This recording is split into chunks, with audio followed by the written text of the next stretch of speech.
Welcome, everyone. You've tuned into the History Podcast section here on the Archon channel. And today, we're really getting into a fascinating period. Absolutely. We're looking at the early days of Christianity among the Slavic peoples, specifically around the 9th century.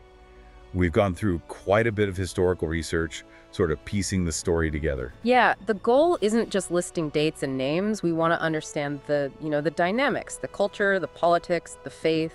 It's all mixed together. And we're zeroing in on two brothers, key figures from the Byzantine Empire. Their story tells us so much about how faith spread and how cultures interacted back then. Because it really wasn't straightforward, was it? Not at all. You had these big powers, Byzantium, Rome, the Franks, all engaging with these newly settled Slavic groups. Everyone had their own interests. Right, and the story of Cyril and Methodius, well, it cuts right into that. Language, belief, power, politics, it's all there. Some surprising stuff, too. Okay, so let's paint the picture. Before Cyril and Methodius show up, what's the scene? We know Slavic tribes had moved into large areas. Huge areas, yeah. Central Europe, Pannonia, down into the Balkans. Even parts of Greece and Thrace. They were spreading out. And they weren't completely cut off from Christianity, were they? There had been contacts. No, definitely not.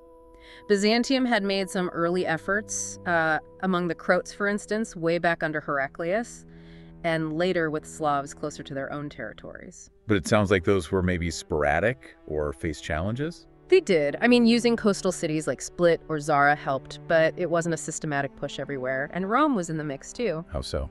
Well, sometimes linked to Byzantine efforts, but also doing their own thing, establishing bishoprics. Nin is one example. Okay, and then there are the Franks. They seem pretty important in the areas we were focusing on, like Moravia. Very important. As Frankish power grew, so did their missionary activity. We have sources mentioning Bohemian princes getting baptized in 845, and definitely churches being built in Moravia before the mission we're talking about today. Right, the archaeology backs that up, doesn't it? Places like Mikulčice, Stare Mesto. Exactly, finds or show Christian buildings. But it raises questions, Who were these early missionaries? Where did the architectural styles come from? Probably Frankish influence, but it's not always crystal clear. So you've got rulers like Mojmir, then Rastislav in Moravia, trying to find their way amidst all this. Frankish pressure on one side, maybe looking for a different kind of religious structure. That seems likely, seeking perhaps a bit more independence, maybe instruction that wasn't tied so directly to Frankish power. And don't forget Bulgaria. Yes, Bulgaria. Yeah. Early Christianity there too, but also pushback. Right, some native Greek speakers, Christian prisoners, Seeds were there, but also periods of, strong persecution, like under Khan Omurtag. So a real mix of influences and reactions across the Slavic world. It really sets the stage for this key moment. Prince Rastislav of Moravia makes a move. A really significant one. He sends envoys, an embassy, to Constantinople, to the Byzantine Emperor Michael III. And his request is very specific, isn't it? The sources highlight this. They do. He asks for a teacher, someone who could explain Christianity, but, and this is crucial, explain it in their own Slavic language. Why that specifically? Was it just politics? Playing Byzantium off against the Franks? Politics was definitely part of it, you can't ignore that.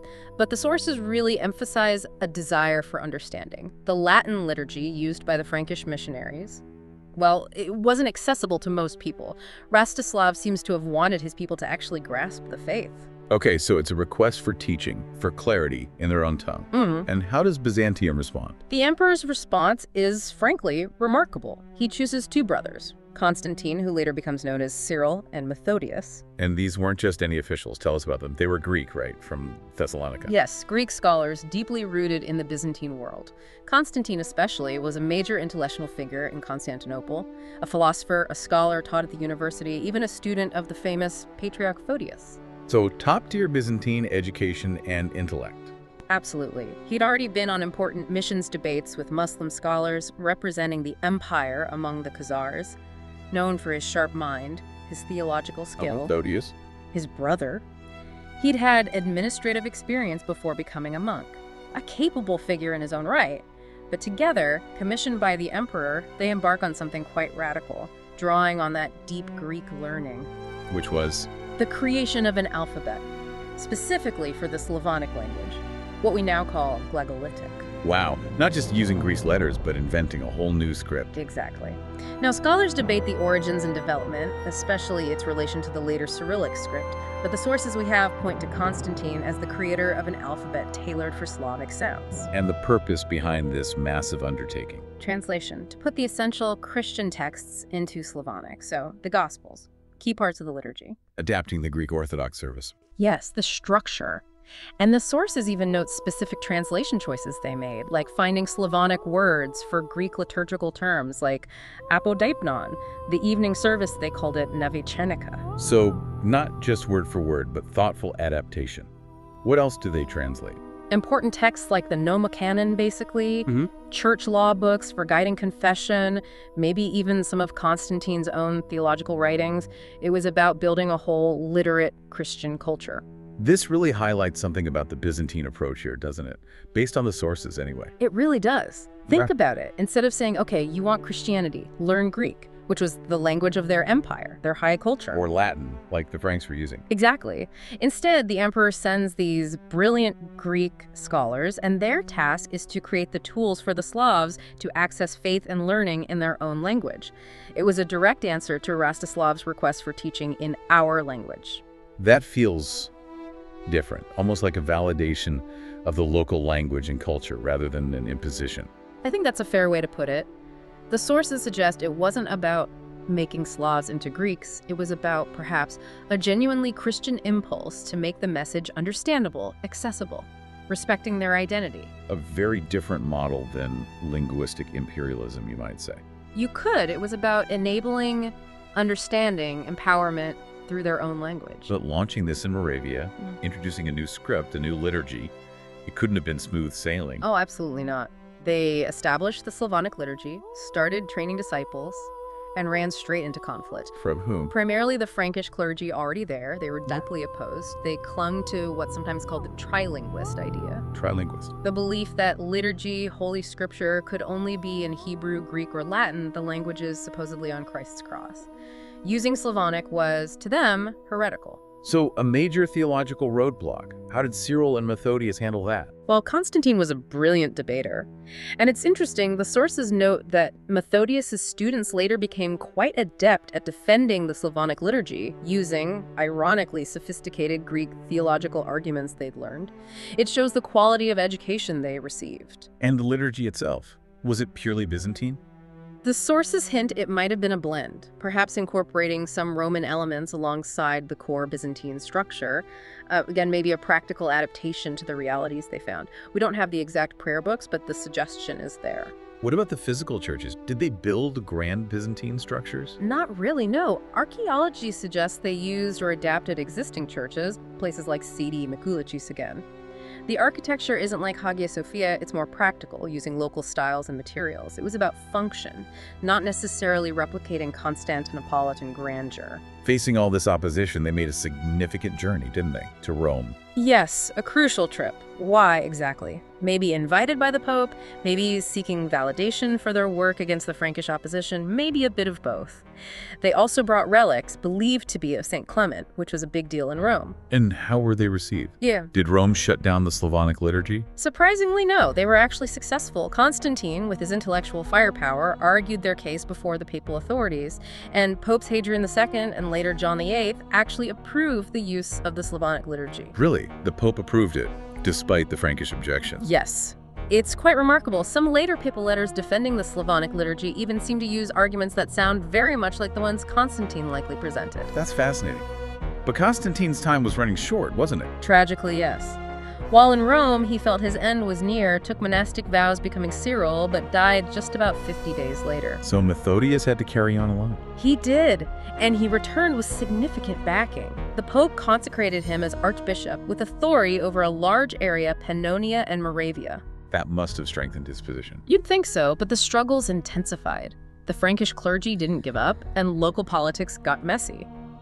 Prince Svatopluk, who took over from Rastislav, actually sided with the Franks against Methodius. Politics trumping papal authority. It seems so. It led to Methodius actually being imprisoned for a time by the Franks. Imprisoned, even as an archbishop appointed by Rome. Yes.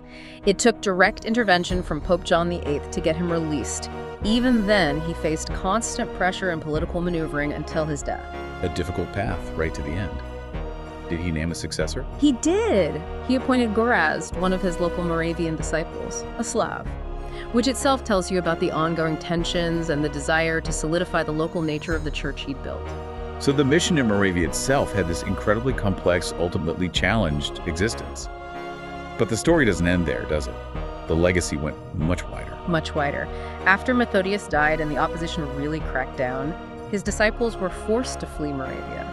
But they carried that knowledge, that script, that liturgy with them. Where did they go? A key place was Bulgaria. They found refuge there under Tsar Boris, who saw the value in this Slavonic literacy project. Bulgaria became a huge center. Centers like Ohrid and Preslav. Exactly. Major schools were established. And it's very likely that the Cyrillic alphabet, the one many Slavic languages use today, was actually developed there, in Bulgaria, building on the Glagolitic base the brothers created. So Cyrillic might not have been created by Cyril himself. Probably not directly, though it's named in his honor. It seems to have been a later development by his disciples, possibly to be closer to the Greek Uncial script. Bulgaria saw massive translation work, original writing in Slavonic. It became the heartland of this new literary culture. Though culturally, Bulgarian Christianity became quite aligned with Byzantium over time. Yes, while using Slavonic for the liturgy, the overall cultural and ecclesiastical orientation became strongly Byzantine. What about other areas? Croatia. Croatia and Dalmatia are interesting. The Slavonic liturgy and the Glagolitic script persisted there for centuries, quite remarkably. They faced pushback later, especially from Rome during reform movements.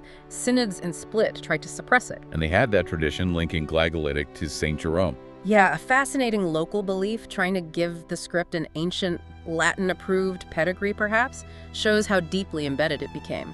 Serbia. Serbia also adopted the Slavonic liturgy. Bishoprics like Rasa were established, clearly influenced by the Bulgarian centers like Ohrid. And Bohemia, closer to Moravia. Bohemia, yes. Despite increasing Latin influence from the Franks and later the Holy Roman Empire, you see clear echoes of the Moravian mission. Archaeology shows connections, like at Krushim. They built a church to St. Clement, the brothers' patron saint. And incredibly, the Slavonic liturgy survived in places like the Sazava Monastery for quite a while. Even Kiev and Roses. Further east. The connections are less direct initially, but Kievan Rus had its own contacts with Byzantium. Later on, as it embraced Orthodox Christianity, the existing body of Slavonic texts and the tradition originating from Cyril and Methodius' work, particularly via Bulgaria, became foundational for its own religious and literary culture. So when you pull it all together, looking back across these sources, what's the big takeaway? For me, it's how unique this Byzantine-initiated mission was. It started with a specific request, teach us in our language. And the response wasn't conquest or forced assimilation. It was this incredible intellectual and spiritual project. Create an alphabet, translate the core texts, empower people with understanding in their own tongue. And that decision, coming from the Greek-speaking Byzantine world, not to impose Greek, but to facilitate Slavonic, that really shaped things. Fundamentally, it laid the groundwork for distinct Slavic literary cultures across Eastern Europe and the Balkans. Their work was a blend, yes, Byzantine theology, maybe some Roman liturgical bits dealing with Frankish opposition, but the core principle was enabling access through the vernacular. It certainly shows how intertwined language, faith, and identity were, and the power of making knowledge truly accessible. Exactly. It let people embrace these new ideas in a way that resonated deeply. It definitely leaves you with something to chew on. As we finish up, maybe think about that power of language, how making knowledge available in someone's own language fosters identity and understanding. And how that contrasts maybe with other times or places where language has been used to divide or control access to information or power. A timeless question, really. It is indeed. Well, thank you for joining us on this exploration today. And just a reminder, you're listening to the History Podcast section right here on the Archon channel.